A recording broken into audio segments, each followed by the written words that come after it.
बिस्मिल्लाहिर्रहमानिर्रहीम। अस्सलाम वालेकुम मेरे प्यारे स्टूडेंट्स। आज हम फ़र्स्ट ईयर फ़िज़िक्स का पहला लेक्चर लेंगे और फ़िज़िक्स की ये जो बुक है इसके अंदर इल्म का ख़जाना है जिसको आपने ढूंढना है। मेरे पास अभी स्कॉलर वालों की बुक है और मैं इस बुक के ऊपर पहले पेज की तरफ चलता हूँ। जो हमारा चैप्टर है इसका नाम है मेजरमेंट्स। अगर आप गौर करें और इसके अंदर हम बहुत सारी चीज़ें स्टडी करेंगे जिसमें फ़िज़िक्स के बारे में जानेंगे, हम फ़िज़िकल क्वांटिटीज़ के बारे में जानेंगे, इस तरह बहुत सारी और चीज़ें हैं। अगर मैं सारी बोलूँगा तो वीडियो बहुत लंबी हो जाएगी, तो आप स्टेप बाय स्टेप जैसे जैसे मैं आपको बताऊँगा इसके बारे में आगाही देता जाऊँगा। आज हम बात करते हैं सबसे पहली चीज़ की कि साइंस जो है ये क्या है, इंसान क्या सोचता है, क्या उसने मुशाहदा किया और उसने कैसे ये एक नेचुरल फ़िलासफ़ी की बुनियाद रखी। मैन जो इंसान है ये हमेशा मुशाहदा करता रहा। जब से ये पैदा हुआ अल्लाह ताला ने इसकी फ़ितरत में मुशाहदा रखा है। इसके अलावा ये सोचता है, मुफक्कर है, फ़िक्र करता है।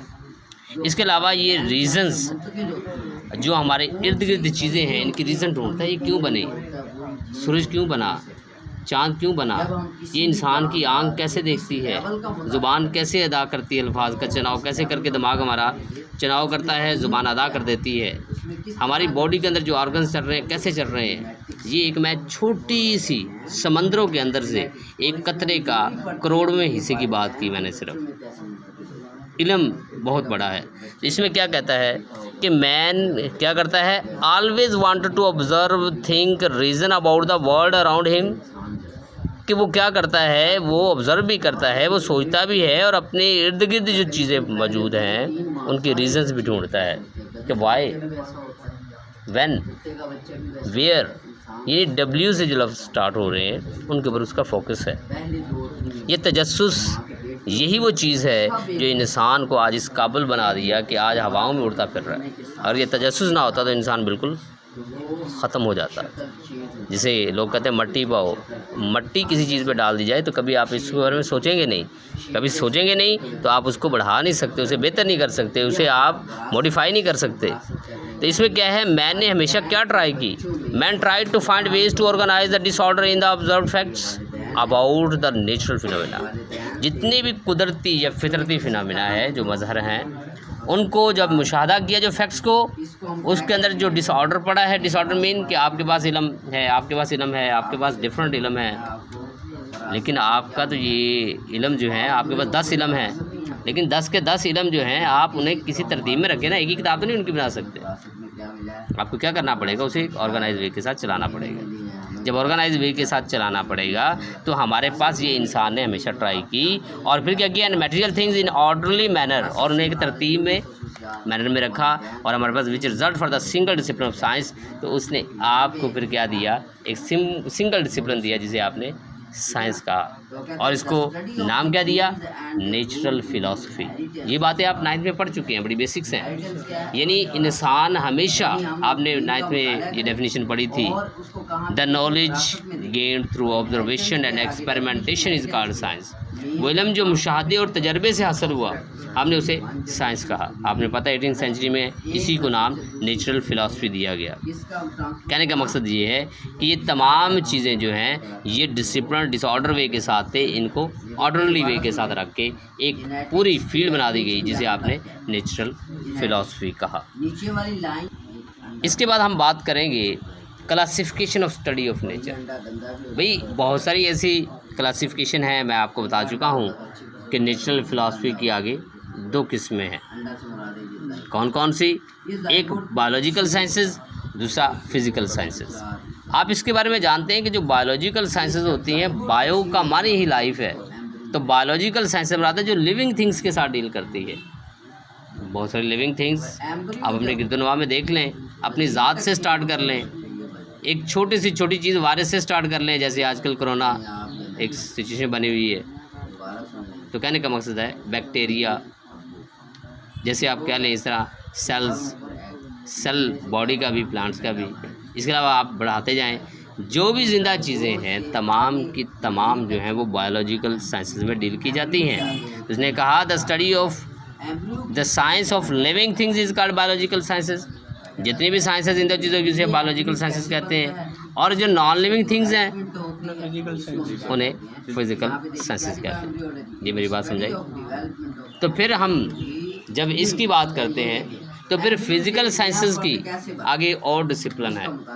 आपने पढ़े होंगे 9th के अंदर, जिनके अंदर सबसे पहली चीज़ फिजिक्स है, जो दूसरी चीज़ है वो केमिस्ट्री है, जो तीसरी चीज़ है वो एस्ट्रोनॉमी है, ये चौथी चीज़ है वो मेट्रोलॉजी है, और जो पांचवी चीज़ है वो जियोलॉजी है।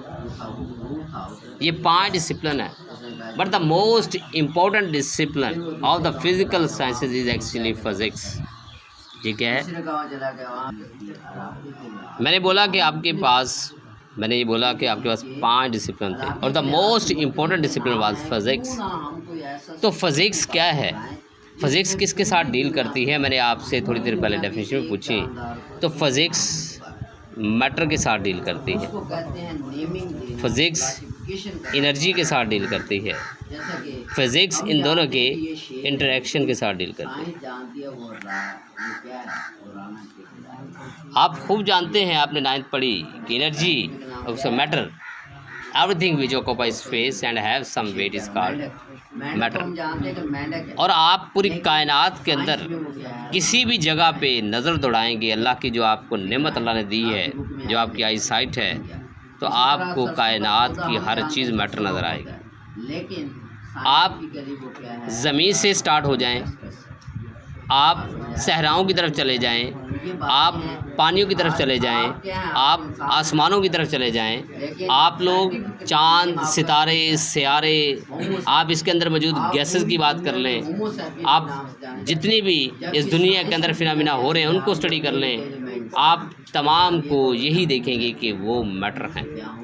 जब वो मैटर हैं तो physics deal with the matter. तो आप मुझे बताएं फिर इसकी वुसअत तो लामहदूद हो गई। लामहदूद से मुराद मेरी ये है कि कौन सा अल्लाह ताला ने ऐसी चीज़ बनाई है जिसको अल्लाह ने मैटर ना बनाया हो।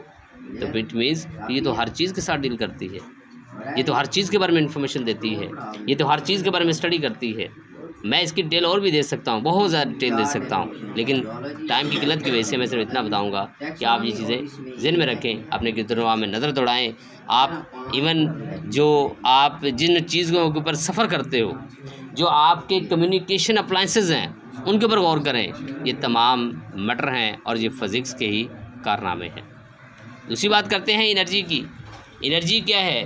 Without energy you can not do even a single thing. आप अपनी गाड़ी में पेट्रोल डलवाने के बगैर उसे मूव नहीं करवा सकते, वो एनर्जी आपको प्रोवाइड करता है। अपना खाना खाने के बाद आप मूव नहीं कर सकते, वो आपको एनर्जी प्रोवाइड करता है।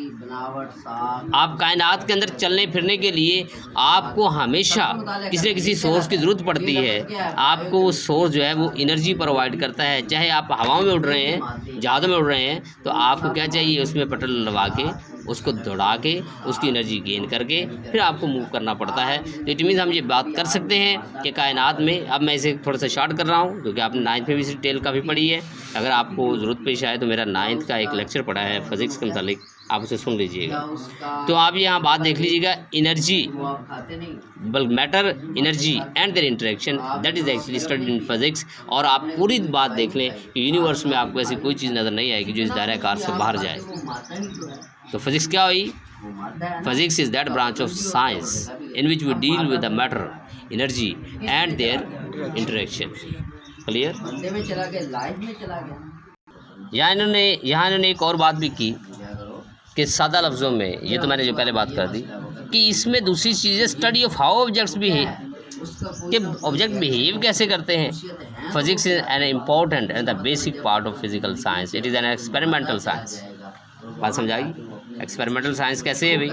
पंखा बना है, बल्ब है, ये मोटरसाइकिल हैं, गाड़ियाँ हैं, क्लॉक्स हैं, आपकी वॉच हैं, आपके एरोप्लेन्स हैं, आपके शिप्स हैं। ये तो मैंने अभी थोड़ी सी बात की, अभी तो और बहुत सारी ऐसी अप्लाइंसेस बनी पड़ी हैं। कंप्यूटर है, ये तमाम चीज़ें अगर आप गौर करें तो ये एक्सपेरिमेंटल साइंस है। जी बच्चे, हम अब तीसरी बात करते हैं कि इसके मेन फ्रंटियर्स क्या हैं। फिज़िक्स के 3 फ्रंटियर्स हैं फंडामेंटल साइंसेस के। आप देखें कि कायनात के अंदर या तो चीज़ें बहुत बड़ी या कायनात में चीज़ें बहुत छोटी या उनके दरमियान है। कायनात के अंदर ये 3 ही हदें। और इधर देखें, इसने भी यही बात की, the world of extremely large जो ऑब्जेक्ट्स हैं, ये चीज़ें हैं, जो यूनिवर्स है, आप उसकी डीलिंग भी इन्हीं के साथ करते हो फिज़िक्स में। फिर कहता है the world of the extremely small, जैसे आपके पार्टिकल्स हैं, प्रोटॉन है, न्यूट्रॉन है, इसके अलावा इलेक्ट्रॉन है, इसके अलावा मीज़ॉन है, बोसॉन्स हैं, फर्मियॉन्स हैं, न्यूट्रिनो हैं, एंटी न्यूट्रिनो हैं। ये मैंने अभी चंद एक ऐसे पार्टिकल बोले हैं, न्यूक्लियस में से कहीं ज़्यादा पार्टिकल पड़े हैं। तो हम उसकी डिटेल बाद में इंशाल्लाह, जैसे उसने यहाँ मेंशन भी किया हुआ है। The world of the middle size things, middle size भी एटम से जब आपके इन फंडामेंटल पार्टिकल से बढ़ेंगे तो एटम बन गया, मालिक्यूल बन गया, फिर मालिक्यूल के कम्बिनेशन से आप कटिनेशन की तरफ चले जाएं, कार्बन की तरफ चले जाएं, आप कार्बोहाइड्रेट्स की तरफ चले जाएं, प्रोटीन्स की तरफ चले जाएं, अमीनो एसिड की तरफ चले जाएं। अमीनो एसिड तो बेसिक बिल्डिंग ब्लॉक है, इससे बाकी चलते जाएं। आप जितना चाहें बढ़ा लें, एक्सट्रीमली तक ना जाएं, टॉप पे ना जाएं, इसके मिडल, लोअर से अपर के दरमियान जो भी चीज़ें हैं, तमाम चीज़ें मिडल साइज में आएगी। It is the world of complex matter, ये कम्प्लेक्स मैटर की दुनिया है। इसके बारे में इंशाल्लाह मज़ीद डिटेल होगी ज़रूर पढ़ेंगे। इस साथ हम आज का ये लेक्चर वाइंड अप करते हैं, इसको आप तैयार कीजिएगा। वस्सलाम।